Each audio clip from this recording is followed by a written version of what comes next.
Hey everybody, this is Preston Poulter with Pocket Jacks Comics, and today I'm reviewing the rest of TIE Fighter.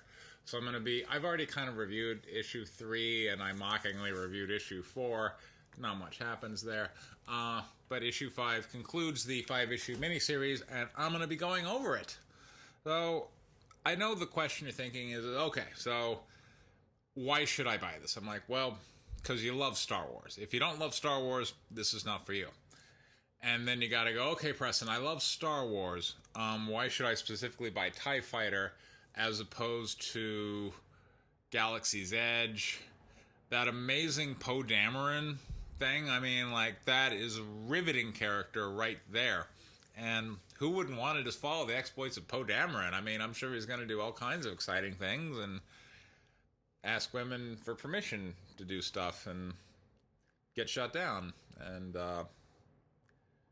be not really relevant, but if you really need to explore the realm of relevance and go, Poe Dameron seems kind of relevant. He dropped some bombs which blew up a ship or something at some point, and I think I need less relevance than that. So I'm like, now we're talking. You have finally found the series that embraces its own insignificance. It takes Imperial Stormtroopers, who you gotta view as they're nothing but cannon fodder for the Star Wars franchise, right? It's like, however dramatic you want to make the hero, that's how many of these guys are gonna die. They're just like hero drama. Their lives are just given up in order to make the hero's feats more dramatic. That's all we do. And we're gonna make them the whole story. And so we're taking something insignificant and we're blowing it up to be significant, except it's just not. There's nothing about this story which is significant. We start off. We've got the United Colors of Benetton, this very ethnically diverse group of TIE Fighter pilots who all have funky Star Wars names, but who really cares? I'm just like, there's Hot Blonde and there's Leader Guy, and everybody else in the group is kind of dumb. I'm like, the Leader Guy's leading and the Hot Blonde is hot, and who gives a gosh darn about... Hold on, let me find out the character I should never really give a gosh darn about. Who gives a gosh darn about Grimmin Bile or Bansu Ro or Raxunrinrim? Who cares about those people, right? And I know the writers out there are like, wait. And I know the writers out there are like, wait, you should care about these people because they had, for instance, here in issue 4, they once had tea with their grandma, who expressed an opinion that the emperor, I should say, was just a man who would die one day, and the emperor would no longer rule, and therefore the Empire would be nothing in comparison to the Republic. And this young kid at the time, who would later grow up to be a stormtrooper, thought, Mom, that's not quite right, that's a little blasphemous.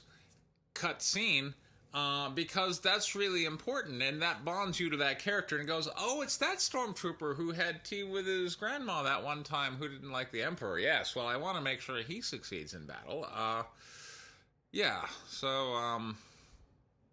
We have characters who are kind of by their nature irrelevant, and they take place in a very irrelevant story. We start off and it's like, oh no, there's a rebellion aboard an Imperial Star Destroyer, but that got put down relatively quickly by issue 3. That's not really a thing.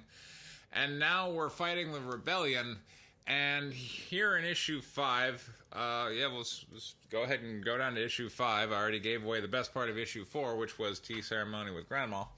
In issue 5, now, just completely out of thin air, this guy goes, hey, you've had 5 or 6 pages of stories and new recruits and Maverick and Goose and all this whatnot. Check it out. I hatched a plan to defeat the rebellion today, and I'm not going to tell you what it is, other than we're going to come out of hyperspace and drop a bunch of TIE fighters on a rebel transport and hope for the best. That's my brilliant plan for victory. I'm like, God, you people are as bad in the comic book featuring you as you are in, the Star Wars universe. You're horrible. So they execute this very poorly conceived plan, and would you believe the rebellion fought back against them? I'm like, oh no, I thought plan was going to work for sure. Somehow the rebellion thought, what if we just launch fighters in response? Oh, yeah. And then people are like, you know what? X-Wings are better than TIE fighters. And, well, we're outnumbered. I'm like, so your brilliant plan is to engage a better armed, numerically superior opponent to you. But somehow these little guys just give their hearts out and are able to blast away to the rebel transport. And then we dramatically just cut, like the battle ends right there where they clear away, and I'm like, is the rebellion dead? Because their plan indicated the rebellion was dead. But we don't even dwell on the plan that was the linchpin to the final battle and the final issue about these little dudes' life. No. We move on and go, oh yeah, back in the main plot about the characters you cared about, yeah, there was this movie called Return of the Jedi. The Emperor is dead. And then all the TIE fighter pilots are like, the Emperor is dead? You mean everything we just fought for is meaningless? Yes, it's meaningless. Just like your entire life, and just like all these comic books can now be thrown away because they don't mean a damn thing. None of those characters, none of those plot lines meant nothing. It could all be skipped, and you would be better off for it. Then you wouldn't have to sit there and memorize these meaningless names that relate to meaningless characters who have tea with grandma and have family feuds and have arguments and they're basically the plumbers of the Galactic Empire. And you know what? Let's learn about them before we talk about how meaningless both their mission, and their lives are. So, there you go. That's TIE Fighter. It wrapped up smoothly. I just absolutely run down to your local comic book store and check that out. Meanwhile, I am doing a Kickstarter, I'm doing an Indiegogo. I will be doing a Kickstarter pretty soon for issue 4, White Lily coming, should be end of this month. But right now there's an Indiegogo campaign for White Lily issue 3. We have already fulfilled our goal. You can get issues 1, 2, and 3 of White Lily for the low price of $18, shipping included. That is a steal. This has been Preston Poulter with Pocket Jacks Comics. Thank you so much for your time. Take care.